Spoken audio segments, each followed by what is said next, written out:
Assalamualaikum warahmatullahi wabarakatuh. Jumpa kembali bersama saya Joko di Wesprogo Channel. Untuk cerita kali ini masih dengan cerita yang sama yang berjudul Pelet Nyai Wangsih bagian ketiga. Sebelum ke cerita, jangan lupa subscribe channel ini agar kami lebih berkembang lagi. Minal aidin wal faidin, mohon maaf lahir dan batin. Selamat Hari Raya 1443 Hijriah. Oke, mari kita dengarkan ceritanya. Nyai, sembah salamku untukmu. Pada akhirnya aku bisa menguasai diri setelah bayangan Mas Romi kembali menguasai pikiran. Kulihat ia mengangguk.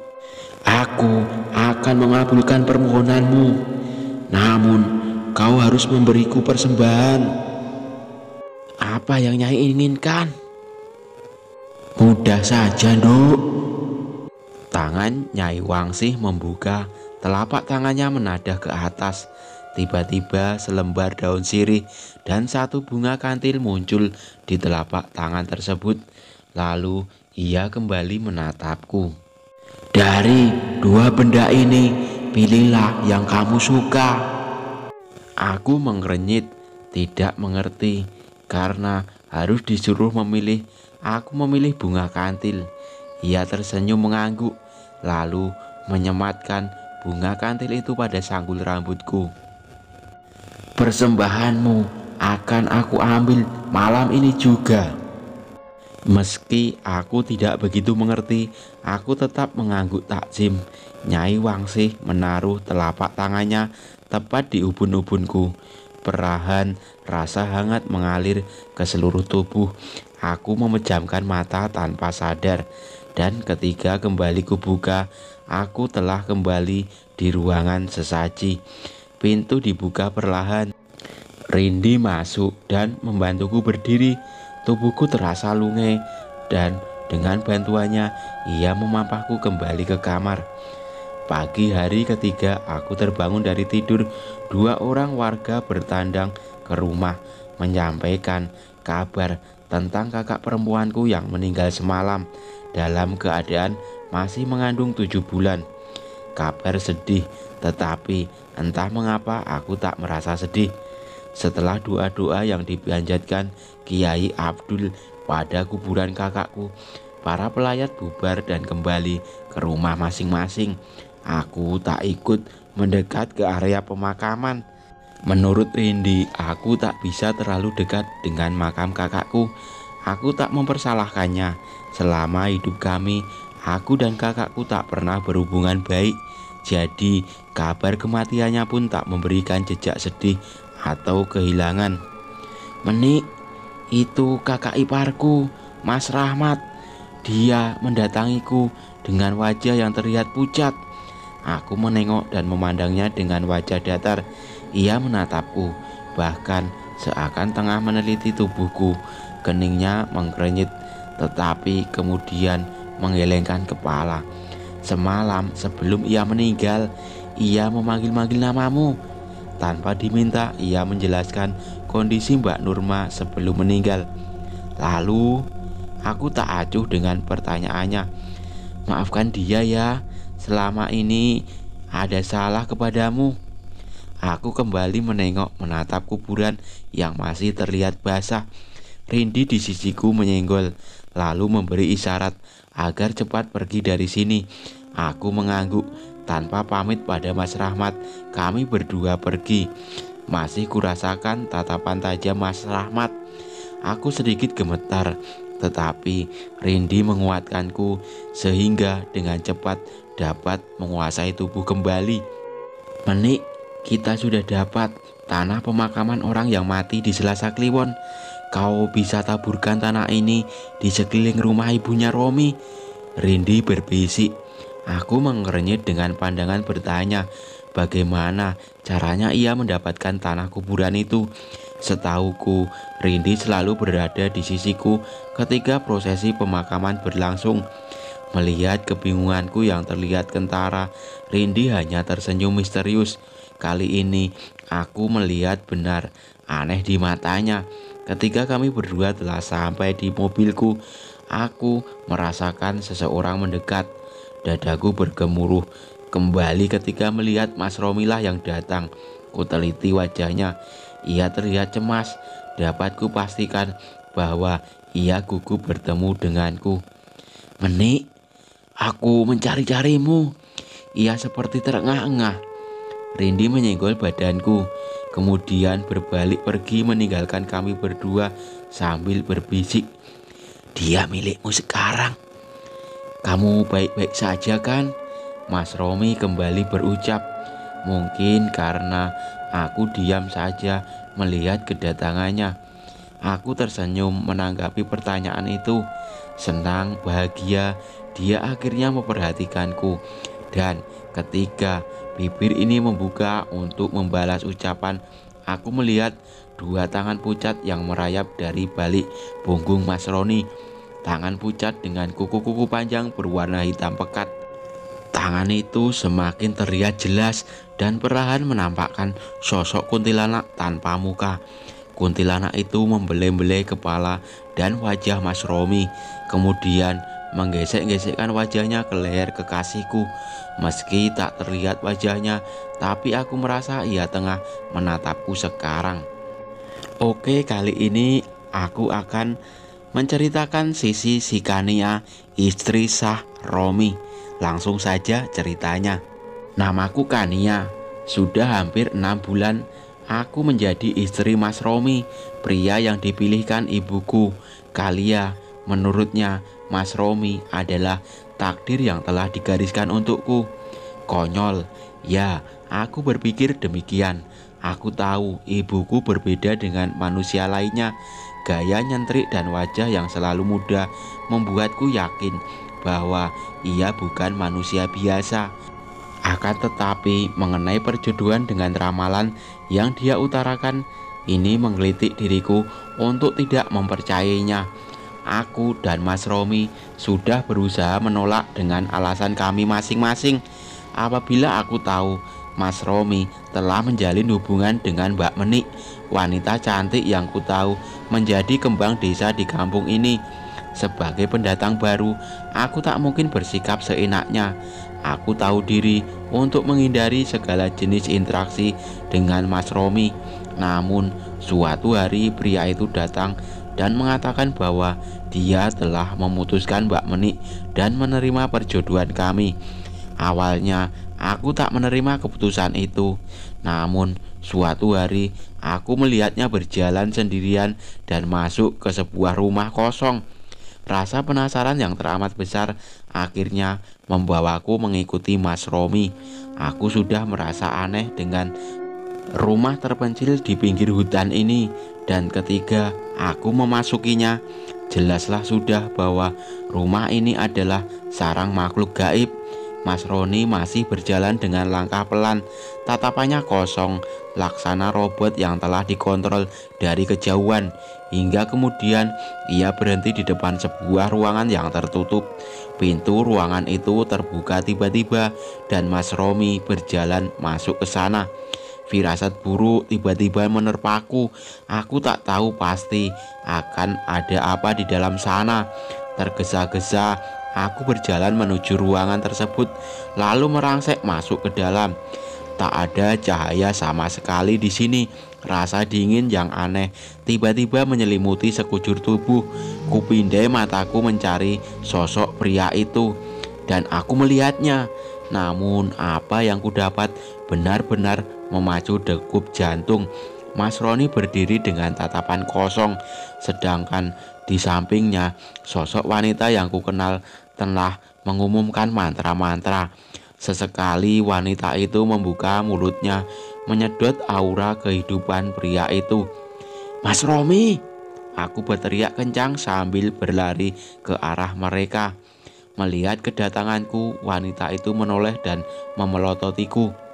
"Mbak Rindi, lepasin Mas Romi!" Aku berhenti beberapa langkah darinya. Kutatap bergantian antara mereka berdua. Jika aku maju selangkah, aku yakin Mbak Rindi akan lebih menyakiti Mas Romi. "Sundal pengganggu!" Desis Mbak Rindi menggeram.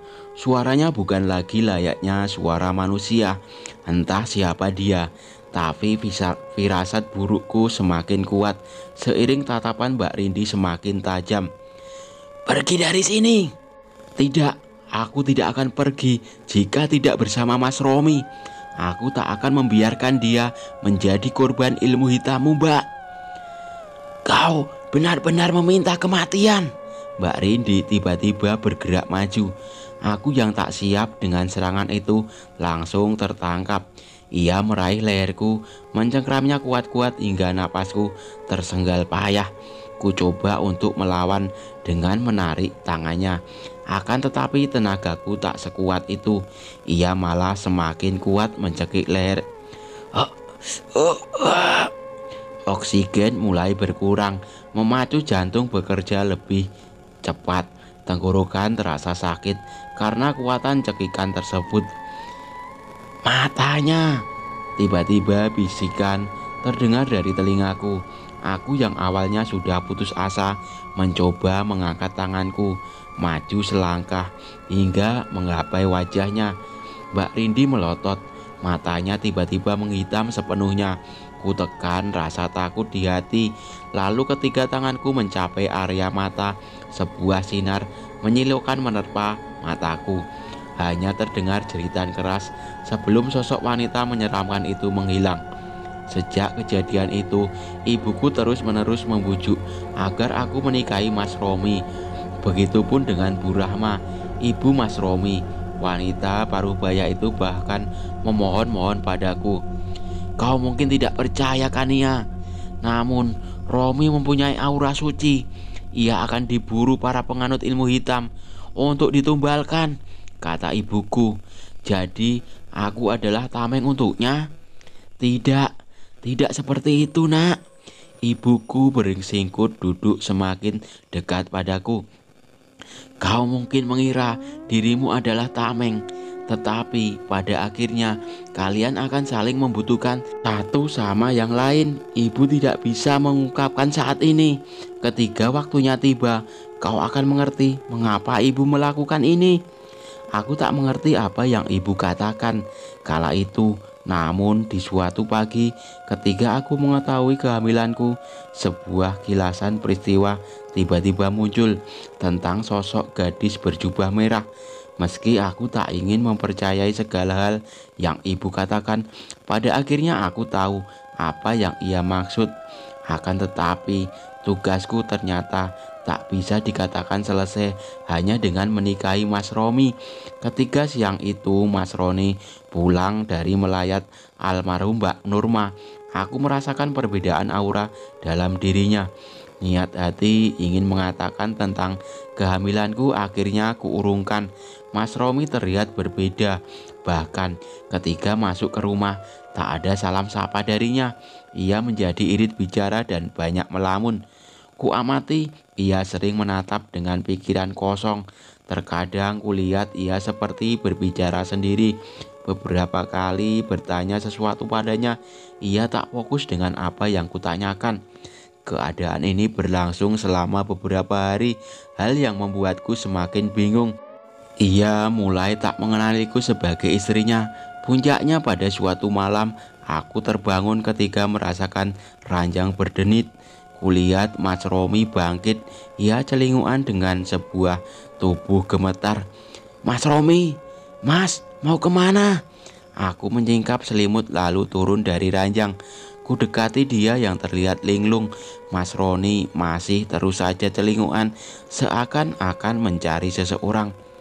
Menik, kamu di mana? Menik. Suaranya bergetar, seakan tak melihatku lagi. Mas Romi tiba-tiba beranjak dengan langkah cepat keluar dari kamar ini. Mas Romi. Aku mengejarnya.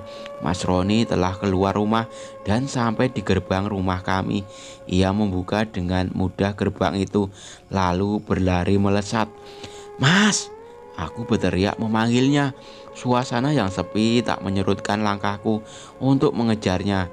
Mas Romi tiba-tiba berhenti di tengah jalan.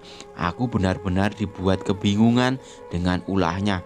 Ku percepat langkah kaki menuju tempat ia berdiri. Namun baru beberapa langkah aku harus berhenti ketika suara-suara aneh bermunculan. Serak, serak, serak. Rambutku berterbangan ketika angin bertiup dari atas. Akan tetapi saat ku dongakkan kepala, ada 5 pocong terbang di atas kepalaku mengarah ke Mas Romi. Mereka terbang berputar-putar mengitari suamiku. Lidahku keluh untuk berteriak. Tubuh gemetar, hati dengan rasa cemas mencekam. Langkahku seakan terpaku. Tak sedikit pun kaki beranjak barang 1 senti pun. Mas Romi di depan sana masih terdiam. Kumpulan pocong itu terbang dan masih berputar. Suara langit menggelegar, kilat menyambar, dan aku tak tahu apa yang terjadi. Mas Romi telah menghilang dari pandangan. Mas Romi, Mas! Aku berteriak kencang ketika suaraku kembali. Pocong-pocong itu menghilang, begitupun keberadaan Mas Romi yang lenyap begitu saja. Masih dengan tubuh gemetar, aku membalikkan badan. Namun apa yang kulihat di ujung jalan sana semakin menceloskan hati. Sosok kuntilanak merah melayang rendah. Kembali tubuhku tak bisa ku gerakkan. Bahkan hingga si merah semakin dekat dan bertatap muka denganku. Aku tak tahu apa yang terjadi selanjutnya karena kegelapan telah menelan kesadaran. Namun masih sempat kulihat seringai kuntilanak yang sangat amat ku kenali itu. Ketika kedua mata terbuka, aku melihat ibu mertuaku memandang cemas. Tangannya terulur lalu menyentuh dahi. Ma, sahutku memanggilnya. Kamu kecapean ya Kania? Sampai pingsan begini loh. Kamu sedang hamil, jangan kerja yang berat-berat. Kulihat ia menghela napas lega. Tiba-tiba aku teringat tentang hilangnya Mas Romi. Sedikit menggerakkan kekuatanku, aku bangkit dan meremas tangan mama. Mama, Mas Romi, ma. Suaraku gemetar. Mama melihatku dengan kening mengkernyit. Ada apa Kania? Kamu kenapa nak? Mas Romi, ma. Mas Romi, dia. Oh, suamimu. Dia ada kok di depan. Romi sedang mengobrol dengan papa. Romi juga yang menelpon mama, ngabarin kamu pingsan. Mama tersenyum seraya tangannya merapikan rambutku. Mas Romi, dia menemukanku pingsan. Iya, dia ada di depan papa. Sebentar mama panggilkan, ucap mama sambil beranjak berdiri. Aku masih bingung dengan semua pikiranku sehingga tak sempat mencegah mama ketika beliau memanggil Mas Romi. Tak ayal, aku masih duduk dengan segala pikiran yang kacau ketika mama membawa Mas Romi masuk.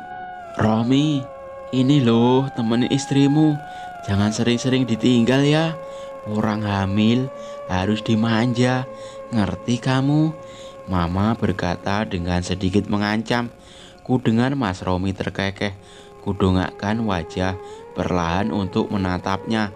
Mas Romi hanya mengangguk-anggukkan kepala mendengar segala wejangan mama. Ia sekali-kali melirikku, tetapi entah mengapa dia terlihat berbeda. Aku yakin dengan apa yang ku alami sebelum pingsan. Mas Romi menghilang di bawah pocong terbang itu. Namun, mengapa pria ini ada di sini? Manakah yang benar? Aku memang sedikit kacau sehingga berhalusinasi melihat Mas Romi diculik dengan makhluk gaib. Kania, bauku diguncang oleh mama. Beliau kembali duduk di depanku, senyumnya merekah indah. Barangkali mengetahui kehamilanku membuat hatinya bahagia. Ia memang sangat menginginkan cucu dariku. Kania, kau harus banyak istirahat ya Nduk. Wanita yang sedang hamil tidak boleh stres atau berpikir berlebihan. Mama ambilkan air dulu ya. Romi akan menjagamu 24 jam nonstop di sini. Mama terkekeh. Ia tak menyadari tubuhku yang berubah gemetar. "Ma," sahutku sambil meremas tangannya. Kulirik Mas Romi yang tengah memandangi kami. Senyum cerah dan lembut tersunging di bibirnya. Namun ia bahkan membuatku lebih menakutkan. "Iya, Nduk. Mama tahu dari siapa aku hamil?" tanyaku dengan pelan. Mama tersenyum lebar, kemudian melirik Mas Romi. "Ya siapa lagi kalau bukan Romi yang kasih tahu Mama?" Jantungku semakin berdetuk kencang. Kulihat Mas Romi tersenyum riang. Tidak, tidak ada yang mengetahui kehamilanku. Bahkan Mas Romi, aku tak pernah memberitahukan kondisiku ini sama sekali. Jadi siapa dia? "Bisakah Mama hubungi ibuku? Aku memerlukannya." Ku cengkeram tangan ibu mertuaku erat. Aku tak ingin menatap pria yang berada di sampingnya. "Aku sudah berusaha menghubungi ibumu, sayang, tapi dia tidak menjawab." Mas Romi menjawab sambil menatapku lembut. Namun aku sama sekali tak merasakan kelembutan itu. "Ma, bisakah terus coba hubungi ibuku?" Aku kembali menatap mertuaku. Ku genggam tangan telapak tangan lebih erat. Mama menatapku dengan pandangan aneh. "Kania, di sini ada Romi, juga Mama. Kau tahu sendiri kan, ibumu sangat sulit dihubungi. Jika bukan dia sendiri yang datang kemari." "Kau tenang saja sayang, ada Romi yang akan menjagamu." "Tapi Ma." "Sayang." Mas Romi mendekat. Ia kemudian duduk di sebelahku. Aku terperanjat, tubuhku kembali bergetar. Rasa dingin menelisik kulitku ketika tangan Mas Romi membelai rambut. "Ada aku di sini, kau bisa bermanja-manja denganku." Mama terkekeh senang. Mungkin di matanya sikap Mas Roni sangat romantis padaku. Ia tidak tahu bahwa tubuhku menjadi kaku seketika. Entah apa yang dilakukan makhluk di sampingku ini. Yang pasti tubuh dan lidahku tiba-tiba menjadi kaku. Mataku melotot melayang ketika Mama beranjak dari kamar dan ingin rasanya berteriak. Tetapi suaraku sama sekali tak bisa aku keluarkan. "Kau harus banyak istirahat sayang." Mas Romi dengan mudahnya merebahkanku. Aku menatapnya tajam. Teror ketakutan seakan memenuhi mata ini. Mungkin itu yang dilihat makhluk itu sehingga ia terkekeh, menyeringai lalu mengubah wajahnya menjadi sosok pucat menyeramkan. "Kania," ucapnya. Suara Mas Romi yang berubah menjadi serak. Mataku semakin membelalak. Wujud manusia Mas Romi tiba-tiba berubah menjadi sosok wanita dengan wajah menyeramkan. Kulit mengelupas dengan darah mengucur di dagu menetes membasahi pakaiannya. Kugelengkan kepala dengan kaku, mencoba menolak tentang apa yang kulihat saat ini. Makhluk itu menyeringai, kemudian berubah menjadi sosok wanita cantik. "Mbak Rindi." Melihat betapa pucat wajahmu, aku semakin yakin bahwa kau ketakutan melihatku. Dia tertawa, tangannya terulur lalu membelai rambutku. "Kania, jika saja kau tidak ikut campur, aku tak akan menyakitimu. Kedatanganmu hanya akan menjadi bencana bagi rencanaku yang sudah berjalan mulus," bisiknya. Aku semakin melotot ketika ia menyeringai. Matanya mengamatiku dari ujung rambut, menyelusuri garis tubuh, lalu berhenti tepat di bagian perut. "Kau begitu takut aku mencelakai anakmu rupanya." Ia mendengkus. Hanya air mata yang menjadi wadah emosi yang saat ini dapat kukeluarkan. Rasanya ingin berteriak memanggil Mama, ingin mengatakan yang sebenarnya. Tetapi aku tak bisa berbuat apapun. Menggerakkan seujung jari saja rasanya sangat sulit. "Nah, Kania." Seharusnya ketika ada kesempatan, kau menjauh sejauh-jauhnya dari Romi. Kau tak akan menjadi korban seperti ini.